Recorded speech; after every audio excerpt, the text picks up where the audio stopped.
నమస్తే నుల్లా. Welcome to mirror TV. ముందుగానైతే తమిళనాడు. మరి తమిళనాడు గురించి మాట్లాడుకున్నా, తమిళనాడులో జరిగేటువంటి రాజకీయాల గురించి మాట్లాడుకున్నా, అక్కడ అతి పిన్న వయసుల్లే అక్కడున్నటువంటి పార్టీకి పెద్ద లీడరై, ఆ పార్టీ పగ్గాలను చేతిలో పట్టుకొని, తమిళనాడులోనే బీజేపీ లేని దగ్గర 10-15% ఓటు బ్యాంకింగ్ తెప్పించి, అక్కడున్నటువంటి జనాలల్లా చైతన్యం తెచ్చి, బీజేపీ వస్తే ఒక భరోసా వస్తది అని ప్రజలల్లా ఒక మంచి సంకల్పాన్ని తెచ్చినటువంటి వ్యక్తి. మరి ఆ వ్యక్తి ఎవరు? అన్నమలై. మరి అన్నమలై గురించి మనం మాట్లాడుకుంటే, తమిళనాడు రాజకీయాలల్లా సరికొత్త వ్యూహం వచ్చిందని చెప్పొచ్చు.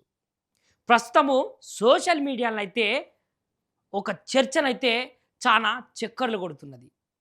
అన్నమలై బీజేపీని విడిచిపెట్టి కొత్తగా సొంతంగా పార్టీ పెట్టబోతున్నాడు అనేటువంటి వార్తలైతే ఈ సోషల్ మీడియాలో అన్నిటి దగ్గర ఈ దేశంలో హల్చల్గా మారిపోయినాయి అని చెప్పొచ్చు.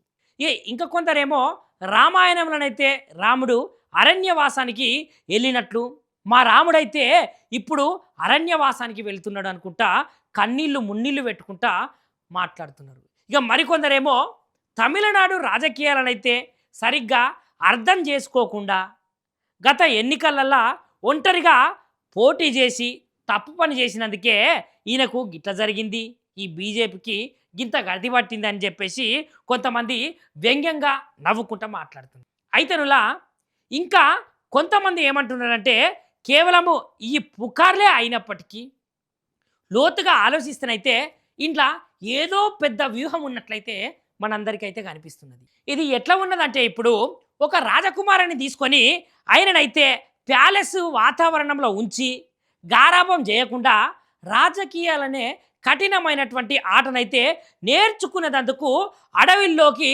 పంపించినట్లు ఉన్నది అని కొంతమంది అయితే అంటున్నారు. ఇక అసలు కారణం అయితే బీజేపీకి తమిళనాడు అర్థం చేసుకోకపోవడం కాదు, తమిళనాడు పూర్తిగా అర్థం చేసుకోవడం వల్లే ఈ నిర్ణయం అయితే తీసుకున్నట్లయితే కనిపిస్తున్నది.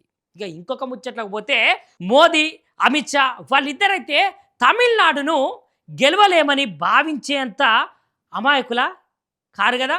2024 ఎన్నికలల్లో అన్నమలైకి పూర్తి స్వేచ్ఛను ఇచ్చుకుంటా వాళ్ళైతే పార్టీ పగ్గాలను అయితే చేపట్టారు. ఇక అప్పుడు బీజేపీకి సుమారుగా 10-15% అయితే ఓట్లు అయితే వచ్చినాయి. ఇది మంచి విషయమే. కాకపోతే ఇటు మోడీ గారికి అటు అమిత్ షాకి అయితే వాళ్ళిద్దరి స్థాయికి సరిపడినంతనైతే కాదు. ఇది ఎట్లున్నదంటే, ఐపీఎల్నైతే ఢిల్లీ క్యాపిటల్స్ ఎట్లాంటిది మనకు తెలుసు కదా. అక్కడక్కడ కొన్ని మ్యాచ్లు గెలిచినప్పటికీ కాకపోతే ట్రోఫీ రేసులను అయితే ఎప్పుడూ ఉండదు కదా, గట్లాంటిదట. అయితే ద్రవిడ పార్టీల ఆధిపత్యం ఉన్న తమిళనాడులో 10-15% మంది బీజేపీని ఇష్టపడుతుంటే 70-80% మంది అయితే తీవ్రంగా వ్యతిరేకిస్తున్నారు.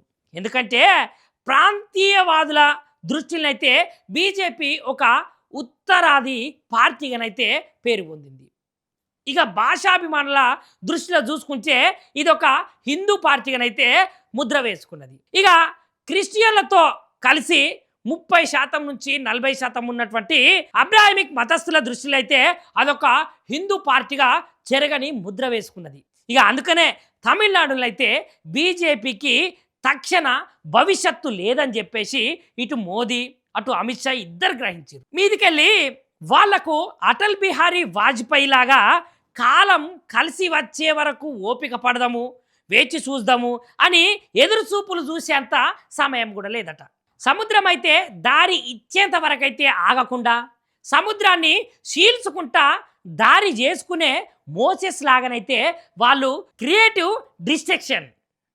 ఇక ఇంకొక ముచ్చట్లు చెప్పాలంటే, టొయోటా సంస్థ తన ఇన్నోవా కార్నైతే సక్సెస్ కావాలంటే అంతకు ముందున్నటువంటి కాలిస్ కార్నైతే పక్కన పెట్టాలి కదా. ఇదైతే అందరు గ్రహించారు కదా.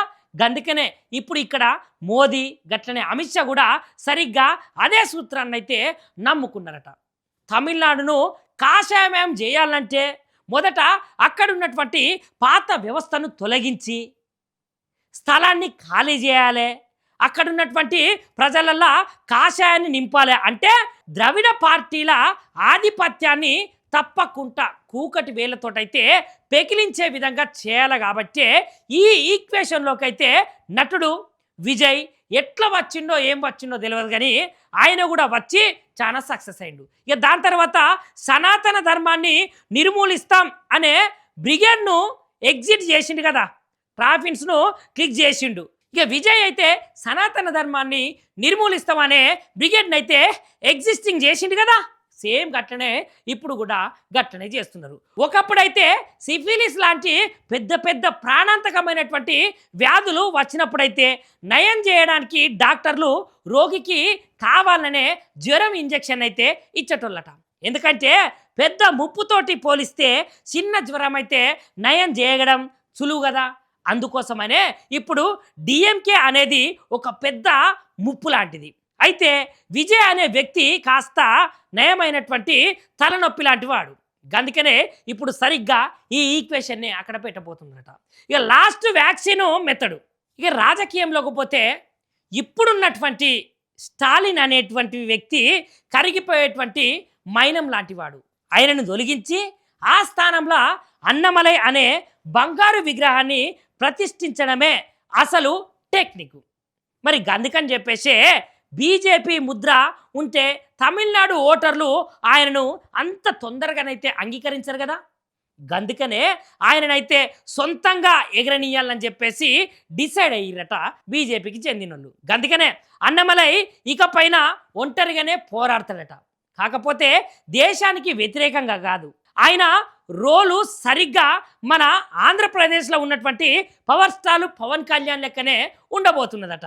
అంటే బీజేపీ తోటి ప్రత్యామ్నాయంగా కలుస్తాడు. అట్లని చెప్పేసి బీజేపీకి ఎక్కడ వ్యతిరేకంగా పోడు, వ్యతిరేకంగా మాట్లాడాడు. ఇక తమిళనాడులో అయితే ఒక పక్క తమిళుడిగా వండుకుంటేనే భారతదేశం కోసము ఆయన ఆడబోతున్నారట. ఇక ఇంకొక ముచ్చటైతే బీజేపీకి కావాల్సింది కూడా సరిగ్గా ఇదే కదా. ఇక మరి చూడాలి, మరి నిజానికి తమిళనాడు రాజకీయాల నుంచి అయితే ఈయన రాజీనామా చేసి వెళ్ళిపోయిందా, లేదంటే కొత్త పార్టీ పెడతాడా, లేదంటే బీజేపీ షాడోలాగా పనిచేసి అక్కడున్నటువంటి జనాల మనసును గెలుచుకొని మళ్ళా బీజేపీని అధికారంలోకి తీసుకొస్తాడా అన్నమలై అనే ముచ్చట్లనైతే మనం తప్పకుండా చూస్తూనే ఉండాలి.